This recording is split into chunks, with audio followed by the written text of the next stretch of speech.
ফজরের নামাজটা জামাতে পড়া, সবাই কয় খাইছে, হুজুরে ধরছে জায়গা মতো, আসল জায়গায়। জুমার নামাজের প্রথম সুন্নত হচ্ছে ফজরের নামাজটা কি পড়া? জামাতে। ওলাদের আনাগোনা, মুসল্লিদের আনাগোনা, ইসলামের পক্ষের শক্তির আনাগোনা, চিল্লায় বলেন ঠিক কিনা? মসজিদে নববীতে জুমার নামাজের দৃশ্য আর ফজরের নামাজের দৃশ্য ছিল এক। বাংলাদেশে ফজরের নামাজের দৃশ্য আর জুমার নামাজের দৃশ্য এক নাকি? ফজরের নামাজের সময় মুসল্লি নাই, এক কাতার হয় না, আর জুমার নামাজে পাক্কা মুসল্লি দেরি করে গেলে বারান্দায়ও জায়গা পায় না। ঠিক কথা কন। তাহলে ফজরের নামাজটা আমরা জামাতে পড়বো ইনশাআল্লাহ ইনশাআল্লাহ। এত আসতে ইনশাআল্লাহ আর জোরে পড়েন ইনশাআল্লাহ। মনে থাকবে। 2 নম্বর সুন্নাহ হচ্ছে আসিওয়াক, মেসওয়াক করা। মাথরাতুন লিল ফাম মারদাতুন লির রব। মেসওয়াক করলে দাঁত পরিষ্কার থাকে, আল্লাহ খুশি হয়ে যায়।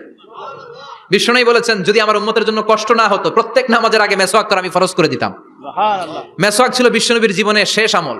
এই মেসওয়াক করে বিশ্বনবী শেষ নিঃশ্বাস ত্যাগ করেছেন। আপনার নবী, আমার নবী, ওনার জীবনের সর্বশেষ আমল ছিল কি? সুবহানাল্লাহ কইবেন না?